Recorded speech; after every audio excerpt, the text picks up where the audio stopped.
climate change theory. Check out theory. That actually wasn't what I had written, but I was cutting my sermon to make up for the fact that we were already over. Yeah. Yeah.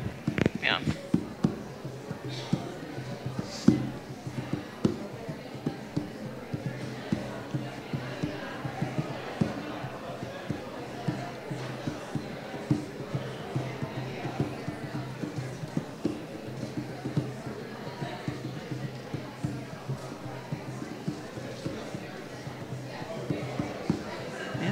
Start.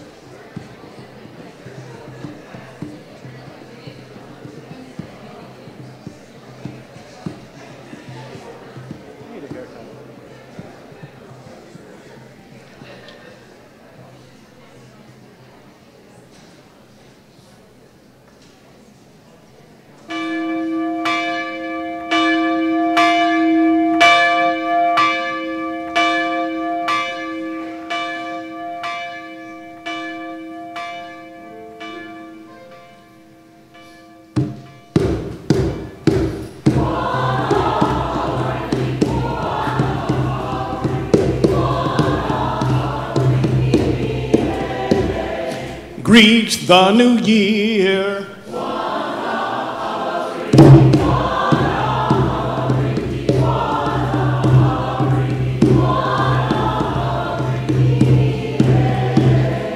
Peace through the world.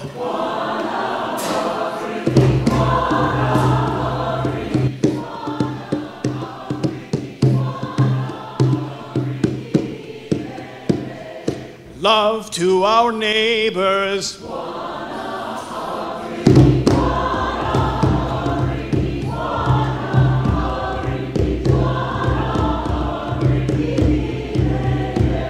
Extend gifts of kindness.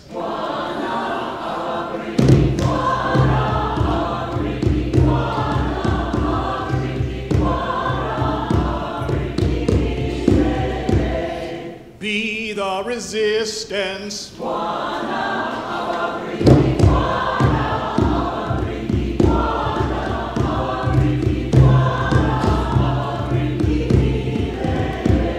Embrace possibilities.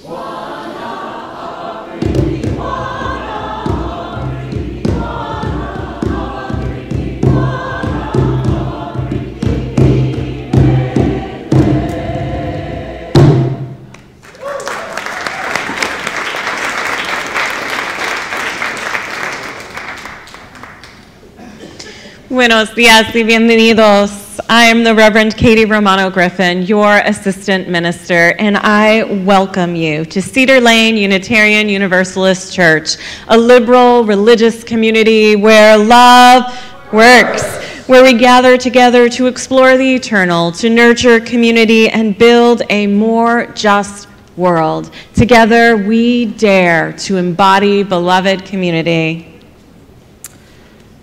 Please know that whoever you are, whomever you love, wherever you are on life's journey, whatever your beliefs, life circumstance, gender identity, or immigration status, you are welcome here.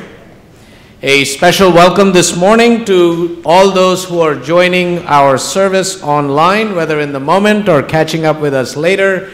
We have members and friends who join us from their homes, their living rooms, their kitchen tables, from hospital beds and care facilities, and also from around the world. We welcome you all this morning. So friends, let's just turn toward that camera and give a big wave of hello to our friends who are part of our service this morning. If you're new to Cedar Lane, we have a small gift for you. So I invite you, if you're comfortable, please raise your hand and keep it raised so that our ushers and greeters can find you. Please, let's give our guests a warm Cedar Lane welcome. Welcome. We invite all of you to stay afterwards for coffee, tea, hot chocolate, bagels and delicious donuts, very healthy donuts for us all to partake and enjoy each other's company.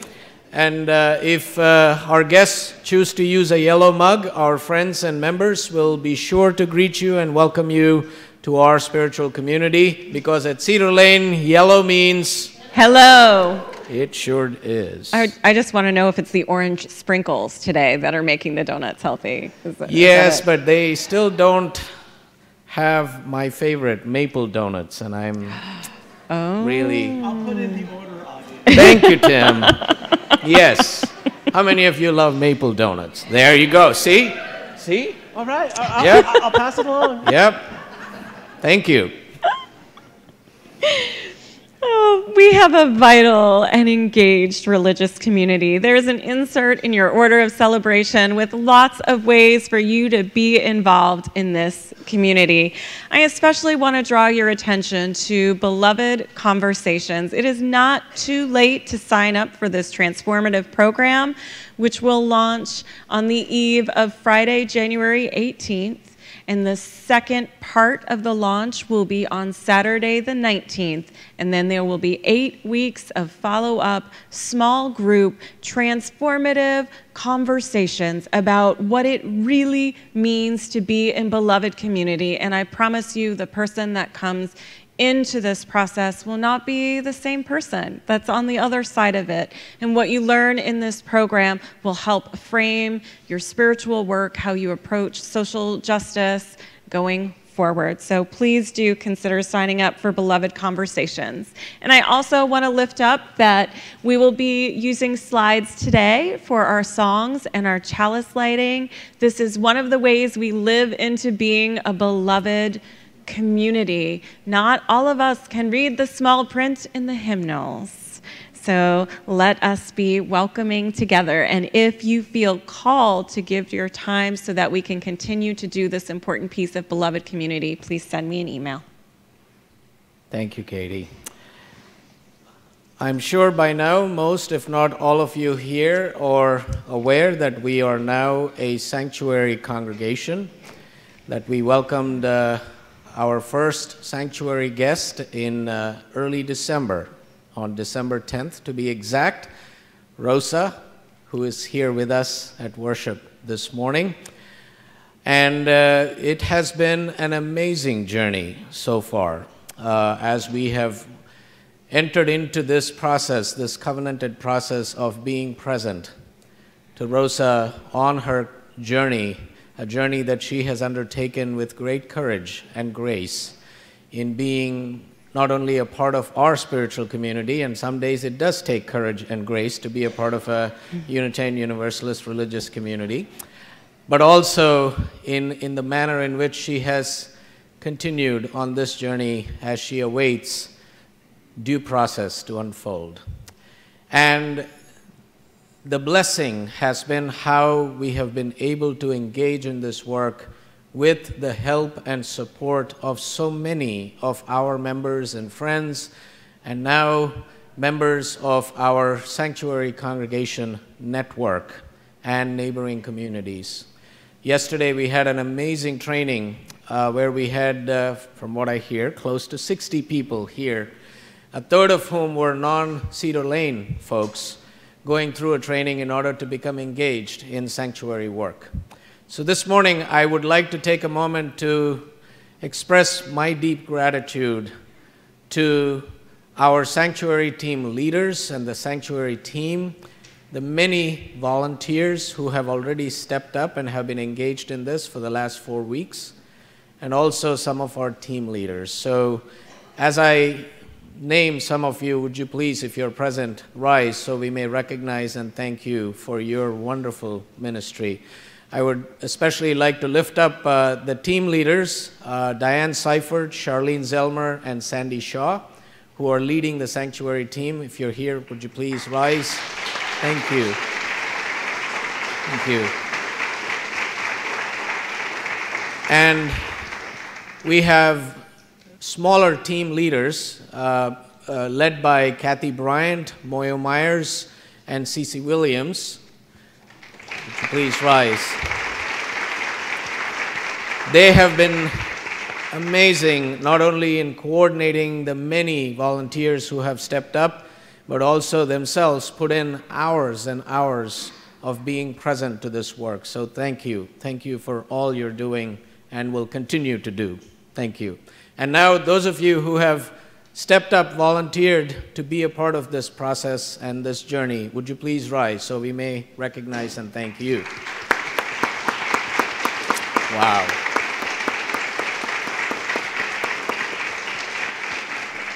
Thank you. This is a journey that we're on. I wish I could tell you that this has a shelf life, and a short one at that. That would be my prayer. But until that moment arises, we are here with you, Rosa, all the way. And some days,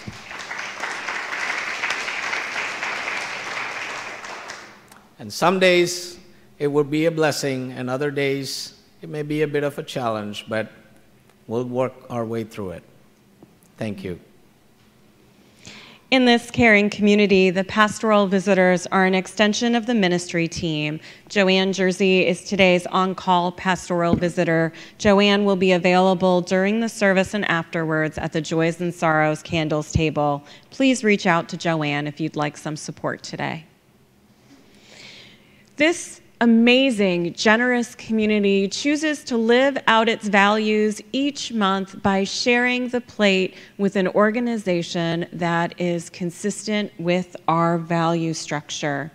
A Wider Circle is today's Share the Plate recipient, and they are tired of seeing so many children born into poverty only to remain there for life.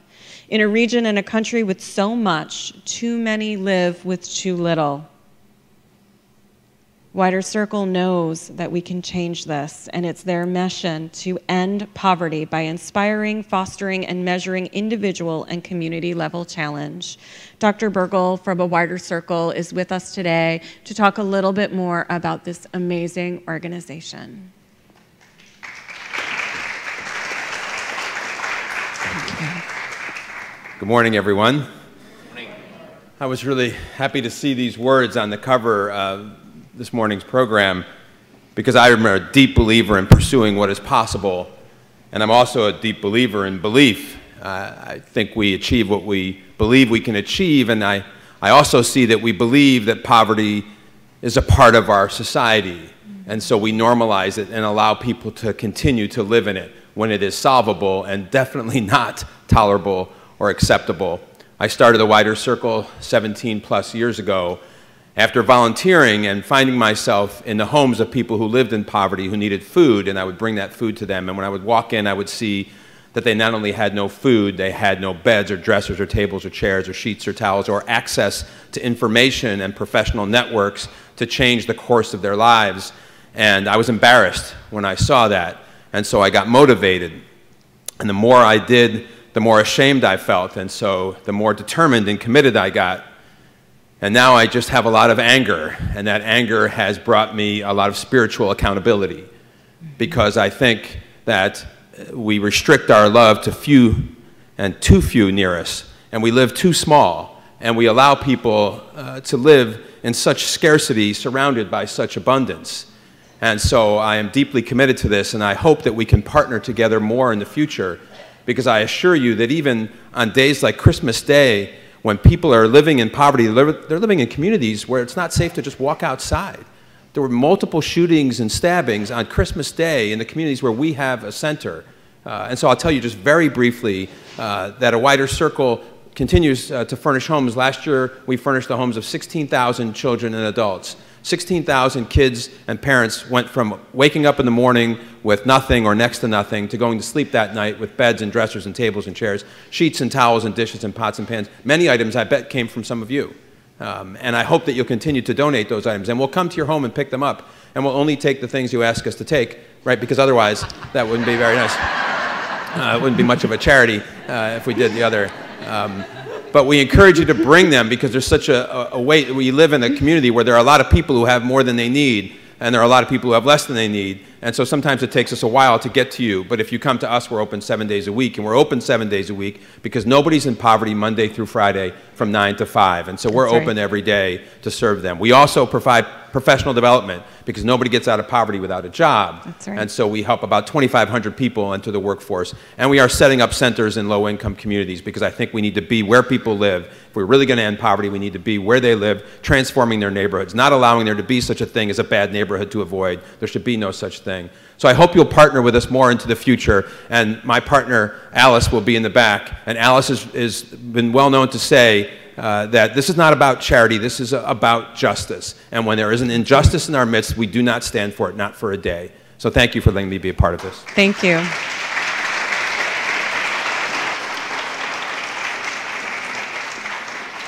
Thank you, Dr. Burgle, for your inspiring work and your challenging words to invite us to be in deeper engagement with the work that the Wider Circle does. And thank you all in advance for your generosity.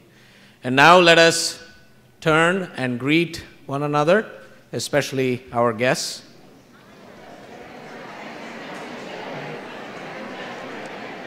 Hello, neighbor. Good morning.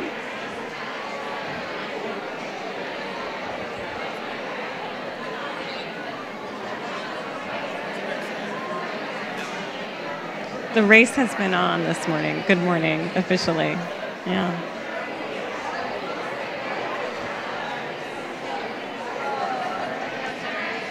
Good morning. Good to see you. Good morning. Hola. Good morning, Mary. Come, come, whoever you are, wanderer, worshiper, lover of leaving. Ours is no caravan of despair. Come, yet again come. Come, come, whoever you are, wanderer, worshiper, lover of leaving. Ours is no caravan of despair. Come, yet again come. Let us center ourselves for this time of worship, reflection, and celebration with these words from the poet Robert Bly. Think in ways you've never thought before. If the phone rings, think of it as carrying a message larger than anything you've ever heard. When someone knocks on the door, think that they are there to give you something large, tell you you're forgiven. Or that it's not necessary to work all the time. Or that it's been decided that if you lie down, no one will die.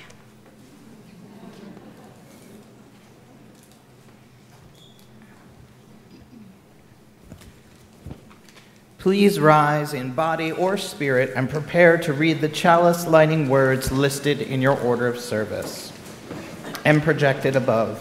As Kim Love, Ted, and Theo Topolewski come forth to light the chalice.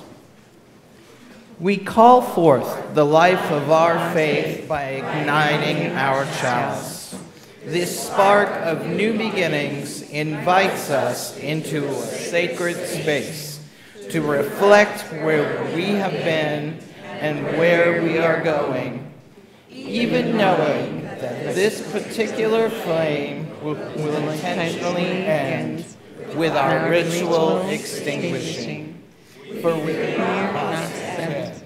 For we know with brave hearts that from every ending of our lives we are sent forth to make a new beginning.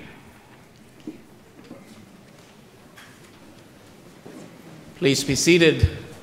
Starting this Sunday, as we enter into this new year, we're including a new liturgical element in our worship experience called an affirmation, which is our Unitarian Universalist version of a testimonial that you normally hear in more traditional worship settings. It's an opportunity that we hope our members, adults, children, and youth, will feel called to respond and say yes to, in which you will be sharing what it means to be a Unitarian Universalist, what it means to be a part of a Unitarian Universalist religious community like Cedar Lane, and what is it that grounds you and motivates you to live out your Unitarian Universalist values. I am just thrilled that we are kicking this off this Sunday with two amazing people, Theo Topolowski and Kim Love.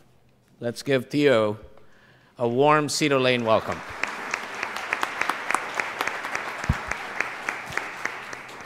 Hello, I am Theo Topolowski, and I'm 13 years old. The reason I come to church every Sunday morning is the community. My early Sunday morning whirl is filled with greetings, friendly faces, and the ever-present smell of coffee.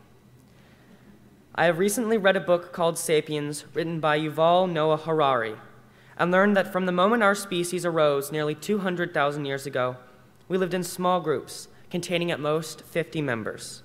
Today, we stray farther and farther from this evolutionary standard, living in big, crowded cities full of millions of people we don't even know.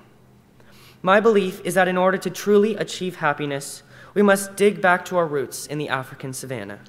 Although we cannot go back to living in small, nomadic groups, forming a close-knit community of loving and caring people can emulate our evolutionary standard, improving the happiness of those who belong. In other words, in fact, in much less scientific words, I love to come to church because the community I belong to, and I stay because the love I'm given from within.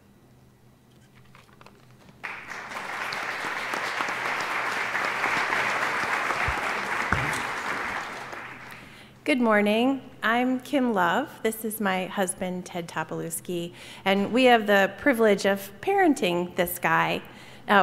When we spoke at 9 o'clock, I really made a horrible oversight and didn't thank Henry, because many of you might recognize Theo as the very tall bass on the left end of the youth choir. And certainly his musical experience at church is a very important reason for us to keep coming, and we thoroughly enjoy the education that Dr. S. has given him. Thank you. Thank you.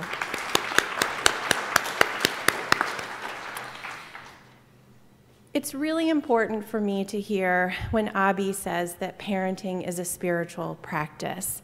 In fact, I need to hear that. Parenting for Theo and being a member of this family, we call ourselves the Pod, is my greatest spiritual calling.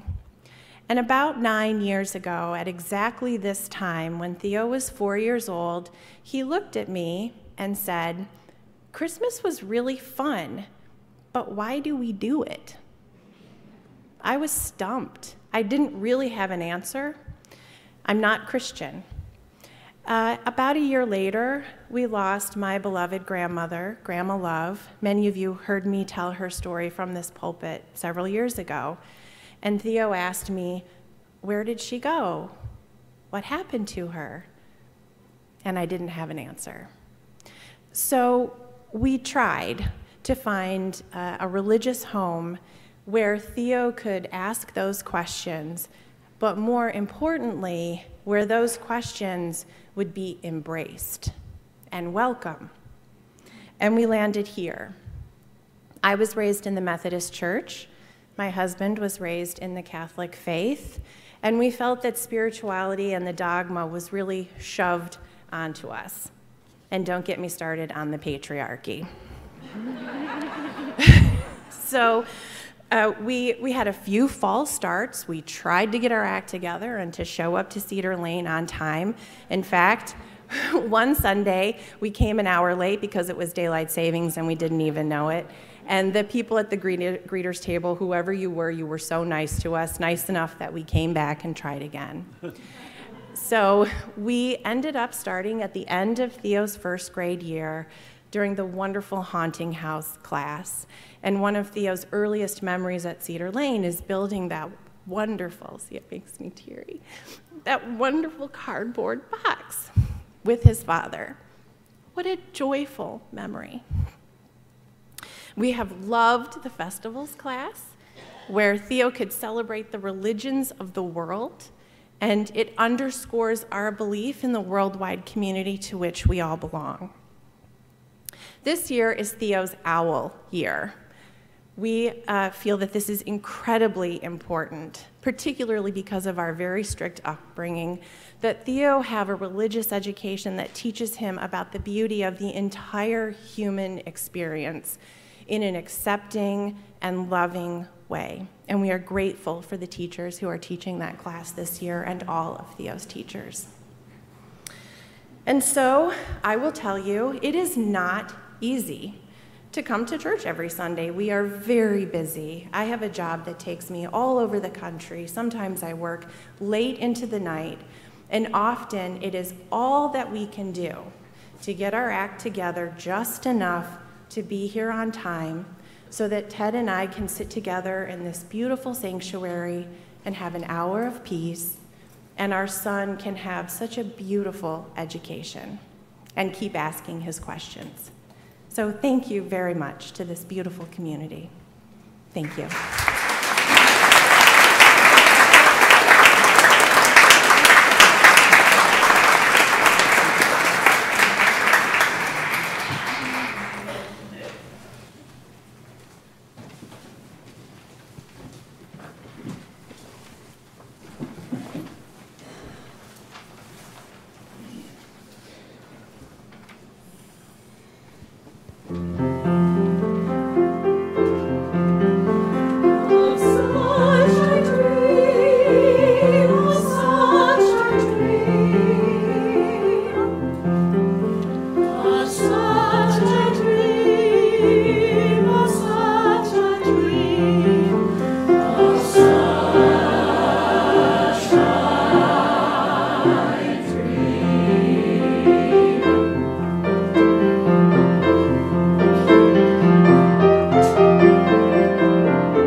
What Do You Do with a Chance by Kobe Yamada.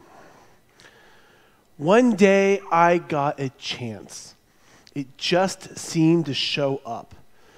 It acted like it knew me, as if it wanted something. Now I didn't know why it was here. What do you do with a chance? I wondered. It fluttered around me, it brushed up against me, it circled me as if it wanted me to grab it. I started to reach for it, but I was unsure and pulled back, and so it flew away. I thought about it a lot. I wished I had taken my chance. I realized I had wanted it, but I still didn't know if I had the courage. When another chance came around, I wasn't so sure, but I decided to try. I went to reach for it, missed, and fell. I was so embarrassed. I felt foolish. It seemed like everyone was looking at me, and I decided I never wanted to feel this way again. So after that, whenever a chance came along, I ignored it. And the more I ignored them, the less they came around. Until one day, I noticed I hadn't seen a chance in quite a while. It was as if they had all disappeared. So I started to worry. What if I don't get another chance? I know I acted like I didn't care, but the truth was I did. I still wanted to take a chance, but I was afraid. And I wasn't sure if I would ever be brave enough. But then I thought, maybe I don't have to be brave all the time. Maybe I just need to be brave for a little while at the right time. I realized it was up to me. I promised myself that if I ever got another chance, I was not going to hold back. I was going to be ready. The one seemingly ordinary day, I saw something shining far off in the distance. Is this possible? Could this be my chance? I had to find out. I ran as hard and as fast as I could toward it. I don't know how to explain it, but the second I let go of my fears, I was full of excitement. It wasn't that I was no longer afraid, but now my excitement was bigger than my fear. Well, as I got closer, I could see that this was a really huge chance. But this time I was ready. As it came by, I reached out and grabbed it. And I held on with all my might. It felt so good to soar, to fly, to be free. I now see that when I hold back, I miss out. And I don't want to miss out. There's just so much I want to see and discover. So what do you do with a chance? You take it, because it might just be the start of something incredible. Please rise in body or in spirit and join us in singing Go Now in Peace. The lyrics will appear behind me on the screen. Children and youth and teachers are invited to process out to their classrooms after the first verse.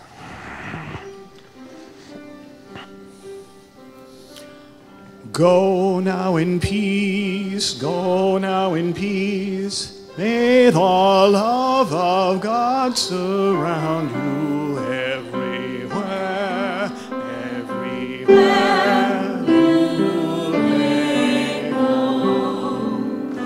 Go now in peace, go now in peace. May the love of God surround you everywhere, everywhere you may go. Go now in peace, go now in peace. May the love of God surround you everywhere, everywhere you may go.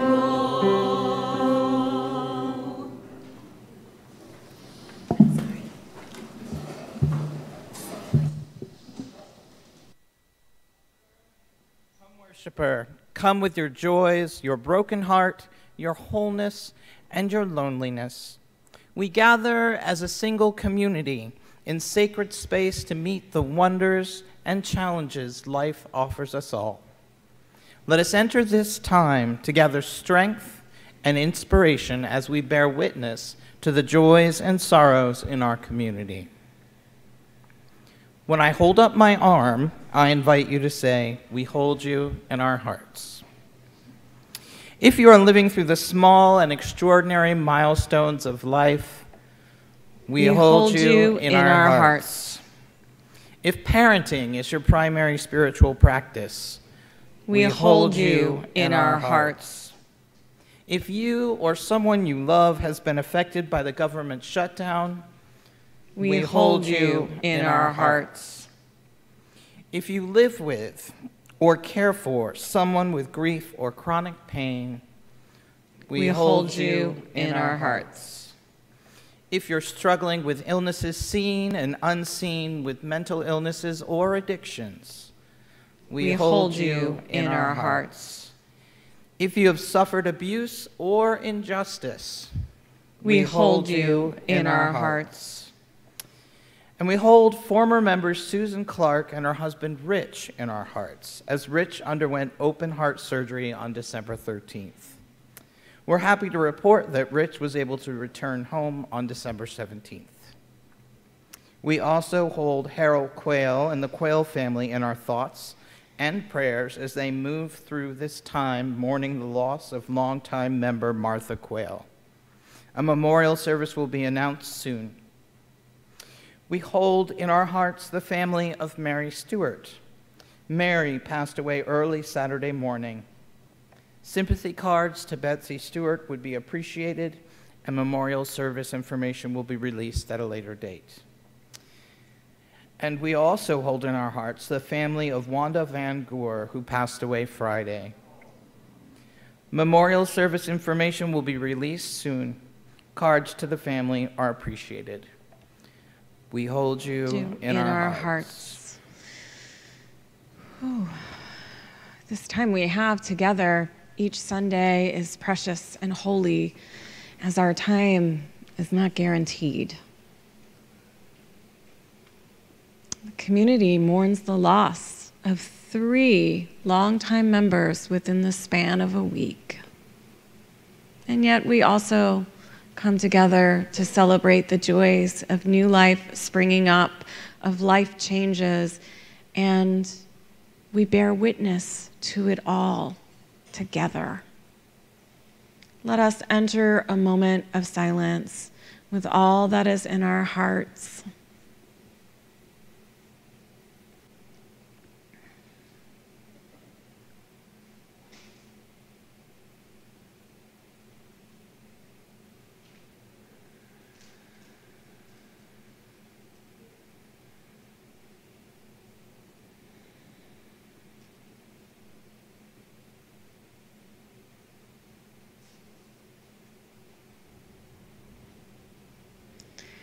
Spirit of life and love, moving in, as, and through all things. Law of thermodynamics, which says that nothing is created nor destroyed. It changes from one form to another, just becoming, as physicists have said, somewhat less organized.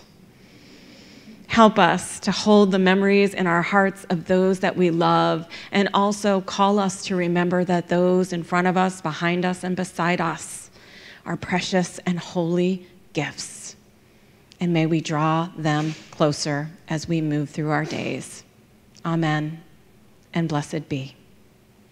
I invite you, if you feel called, to remain seated or to rise in body or spirit as we sing together, "When Our Heart is in a Holy Place." The words will be on the screen behind me.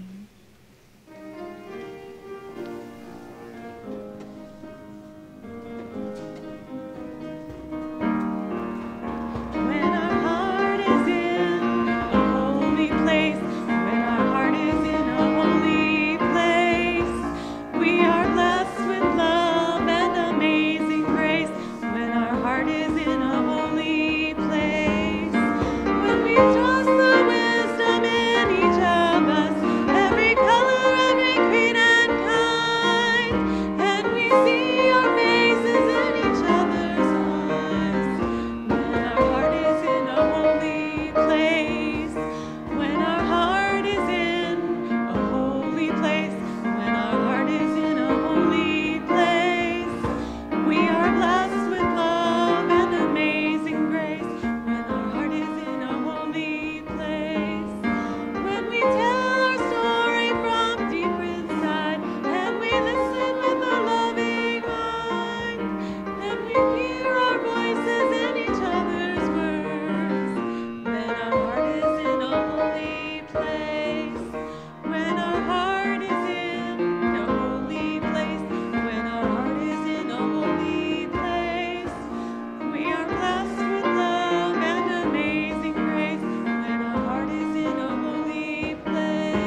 When our heart is in a holy place, we are blessed with love and amazing grace. The lyrics to this song are so beautiful, and I wonder, what would it be like to live from this holy place? Who would each of us be if we did that?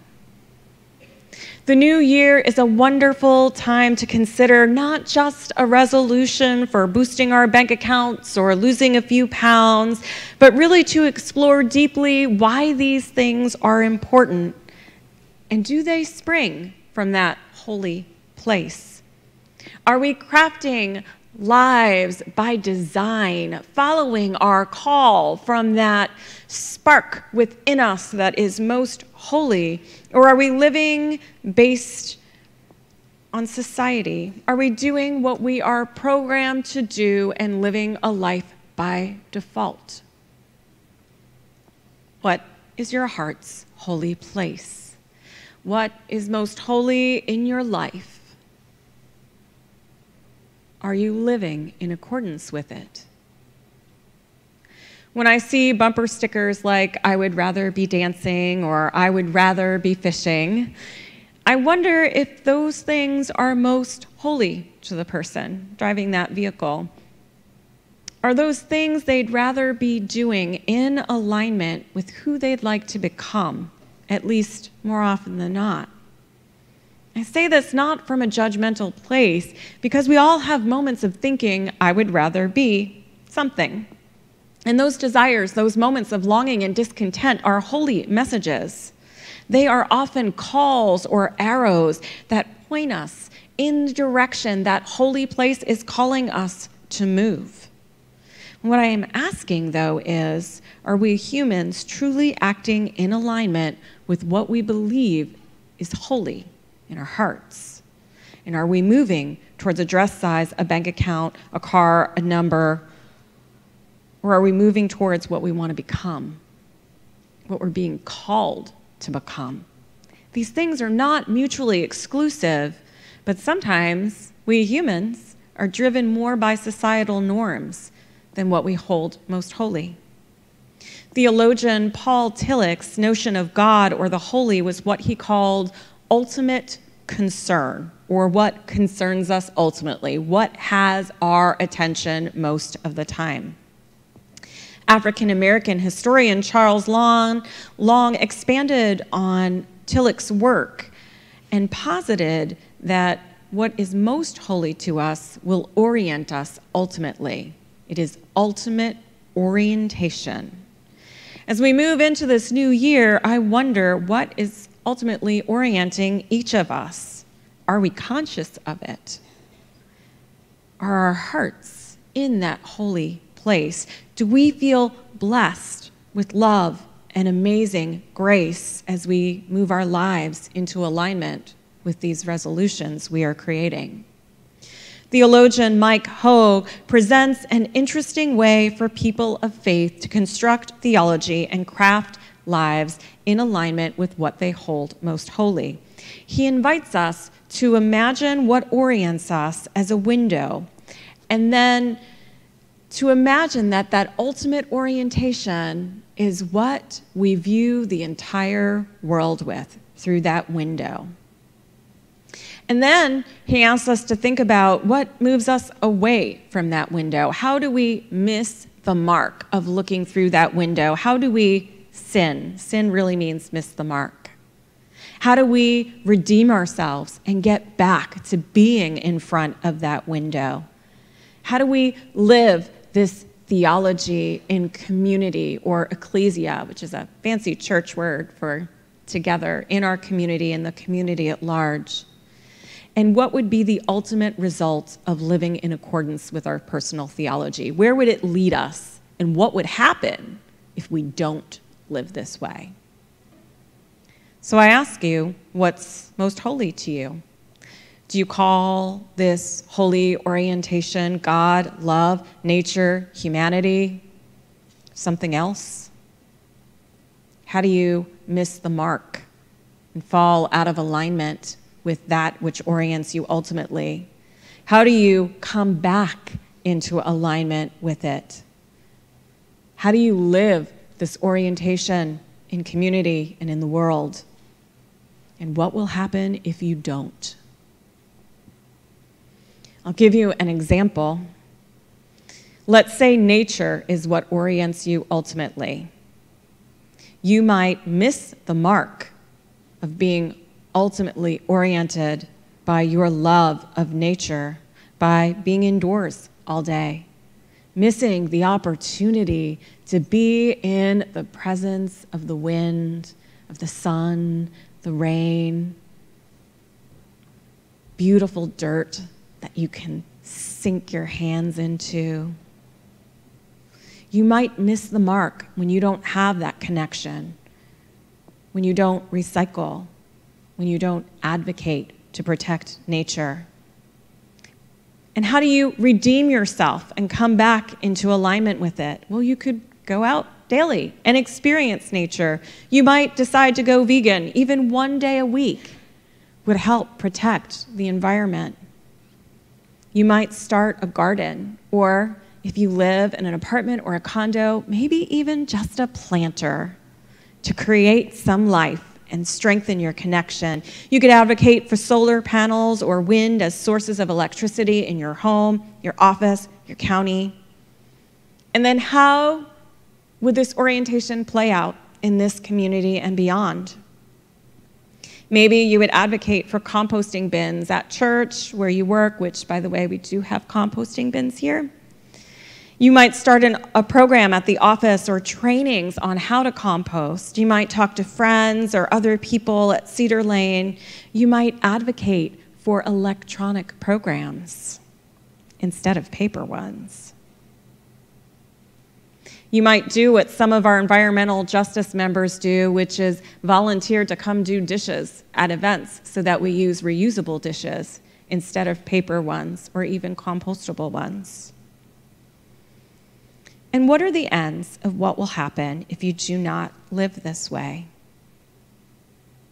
Climate change is real and it's happening. So for those of us who have nature as an ultimate orientation, our call is to do work that protects the environment. I invite you to enter with me into a space of contemplation or meditation as we consider these questions more deeply. You might want to allow your eyes to focus on the flickering flame of our chalice light, or maybe you might allow them to close naturally as we breathe together.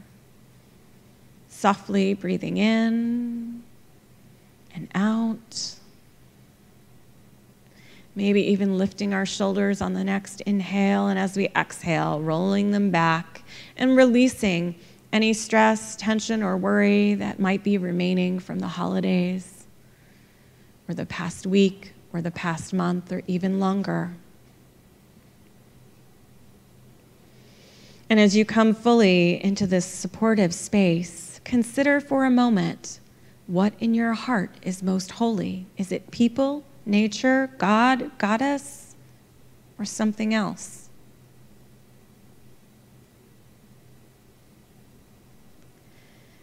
What does it feel like in your body when you are in alignment with what you consider most holy?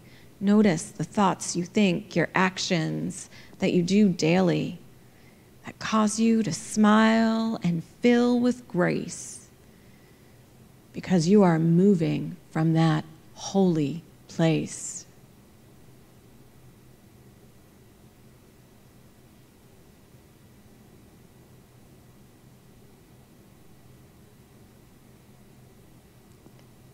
And how do you miss the mark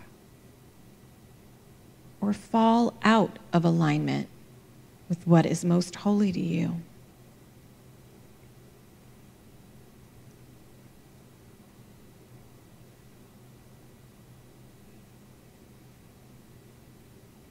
How do you redeem yourself and come back into alignment? And then live these values in community.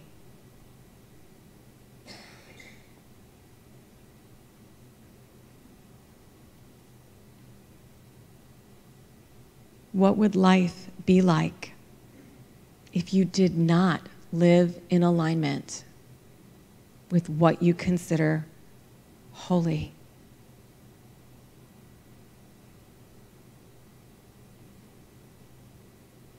And think about your current calendar, your checkbook, your daily activities. Are they in alignment with what you hold holy?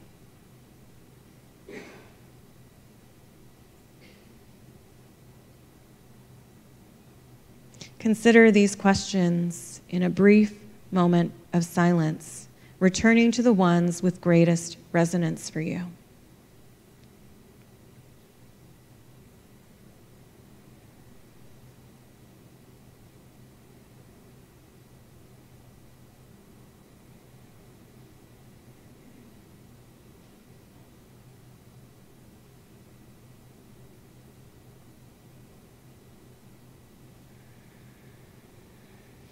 And then return to a moment of knowing what it is like to be in alignment with that which orients you ultimately, that holy, grace-filled orientation. And you might notice a smile or a feeling of lightness in your chest. Pay attention to the thoughts and feelings you notice, whether it's being more centered or something else. Let these feelings be your guide, these thoughts that you think, and these feelings, as you do work in the world that is in alignment with what is holy to you. And I invite you to bring those smiles and that lightness and those feelings back, fully present into the room with your partners on this journey who rest beside you, in front of you, and behind you in this community. Now, did anyone feel like it is completely possible to live in alignment with what you hold most holy? I see a couple of people. And I know for a lot of us, we might feel overwhelmed or like what is most holy to us and where it would take us is impossible for us to achieve. Unitarian Henry David Thoreau wrote in his book, Walden, "If one advances confidently in the direction of their dreams and endeavors to live the life in which they've imagined, they will meet with a success in uncommon hours." Now, Thoreau is a character, a handyman, a son of a pencil maker, and he ended up hobnobbing with the likes of Unitarians like Ralph Waldo Emerson, Louisa May Alcott, and the first female international news correspondent, Unitarian Margaret Fuller. Thoreau was a part of their brain trust, and he also had this deep, abiding commitment to nature. In fact, it was his ultimate orientation. His commitment to his ultimate orientation was so powerful that he lived alone in a cabin for a full year, after which he produced the wisdom we now glean from Walden. But what exactly is encoded in Thoreau's message, and how relevant is it for this time? Especially for those of us who wish to live in alignment with what our hearts hold holy, but don't yet think we have the right resources, education, or something else in order to do what we really want to do in the world. So I invite you to consider rule number 1 of living from a holy place as we must live from a place of possibility where spectrums of choice exist, not just one way or another. When Thoreau talks about common hours, what he's referring to is our social conditioning and programming, what society tells us is possible. So the first piece is really to release the idea of common hours and think from that space of possibility. Rule number 2 is to expect resistance to change. When Thoreau talks about endeavoring to live the life in which you imagine, what he's saying is do the thing. Do something that is consistent with this orientation, and do it consistently so that those walls, that resistance to change, can begin to erode. Marge Piercy once said, "It starts when you care to act. It starts when you do it again after they said no. It starts when you say, 'We know who you mean,' and each day you mean one more." Sometimes it's those 1-degree shifts we make in a moment that bring us the most grace. And it's so important to celebrate these shifts, to keep ourselves on track, because change is really hard. In fact, our minds have these operating systems that have been installed on them. A lot of those operating systems were created by our parents, our grandparents, and society. And as we're trying to change, to overwrite these systems, it's really hard work. I like to think, so our subconscious mind, according to the theory of mind, is about 88% of our mind. The remaining 12% is conscious. So let's say you're headed to make a change, right? This is huge, significant, right? So let's say you want to make a change in your life, and you start out your day in the forest of your mind, and the sun is out, and there's this old worn path that you've gone down bunches of times. You're resolved you're not going that way, so you've got to clear your own path. So what are you doing in this forest? You're like hacking at things, you're pulling out weeds, and you're trying to make your way down this path. But that takes energy and it takes time. And guess what's happening? The lights are going out in your forest as you're working. So what happens when the lights go out? Most people, all of us, pretty much, turn and we run down the path that's been well worn, where we know where it ends. My invitation for all of us this year is to stay on that path that needs to be cleared, even if it's dark, and just pull one more weed, one more something. And I'll tell you, when I'm stuck in this place of impossibility, sometimes what gets me to pull that one more is a question I ask myself, which is, if I believe it were possible to do this thing, to live this life I am imagining that is in accordance with the holy, if I believe it were possible, what would I do next? And then I do that thing. Even if it's small, even if it is getting up from my desk and putting that recyclable coffee cup that I have in the recycling bin, or instead of tossing my clementine rind into the trash, coming into the kitchen and putting it in the compost bin. Something small. I'd like you to think back to what you hold most holy, to your ultimate orientation, and to take one of the things you might have thought was impossible and ask yourself, if you believed it were possible to live in alignment with what you hold most holy, what would you do next? And then do that thing this week. Don't let the chance float away. Take the chance. Take the risk. John O'Donohue once said, "This beginning has been quietly forming, waiting until you were ready to emerge. It watched you play with the seduction of safety, wondered, would you always live like this? This year, may you live boldly, ever endeavoring to live a holy life of possibility. May your life be filled with amazing grace, one that ever moves you closer to being fully in alignment with what you hold most holy. And may you remember, on this journey, you are never alone." I invite you to rise in body or spirit as we sing together, Building a New Way, hymn number 1017.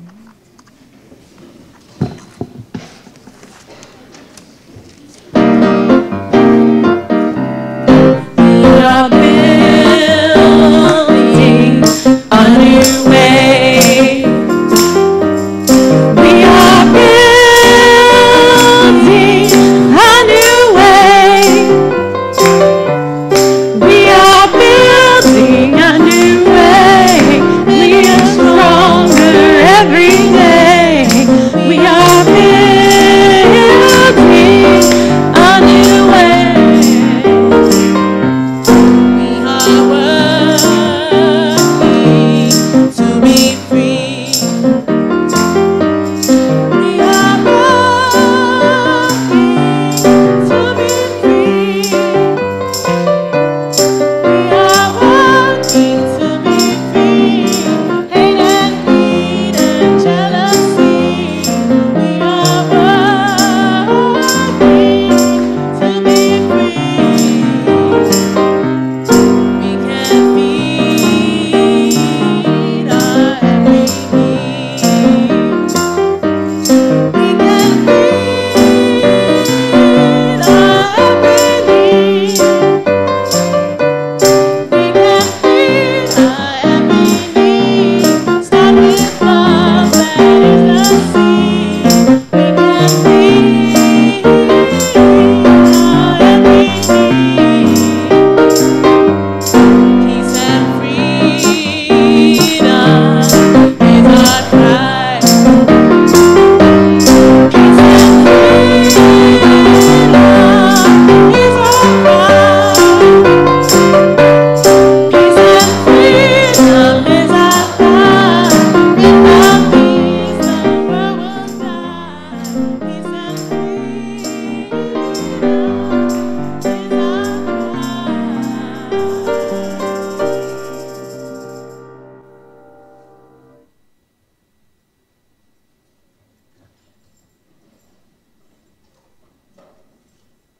I invite you in this time of giving to live from that holy place and give generously to support this community, and also as we draw the circle wider, to support a wider circle. Today's offering will now be gratefully received.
for the gifts which we are and the gifts which we bring and share to make this a beloved community.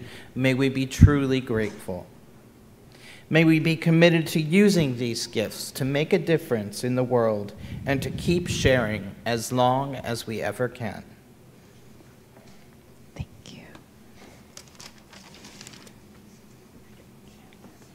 I leave you with these words from Henry David Thoreau, adapted from an 1852 journal entry. I go forth to make new demands on my life. I wish this year well, to do something in it worthy of it and of me, to transcend my daily routine and that of my townspeople, to have my immortality now, that it be in the quality of my daily life, to pay the greatest price, the greatest tax of any person, and enjoy life the most. Go forth and enjoy your life. May it be so. Amen and blessed be.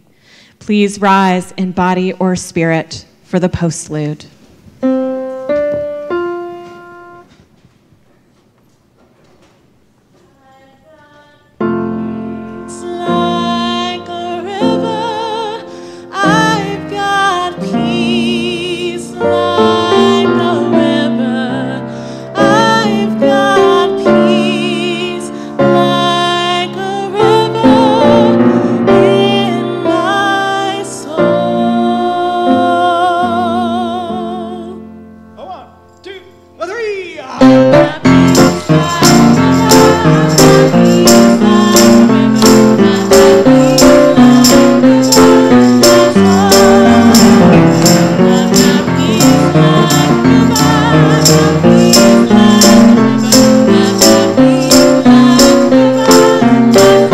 Joy like a fountain.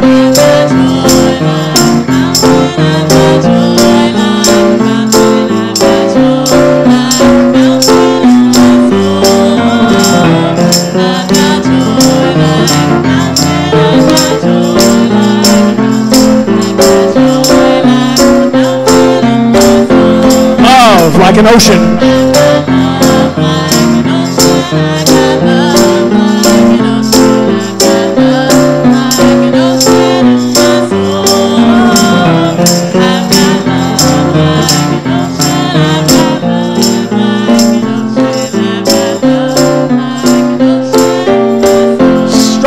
Like a mountain.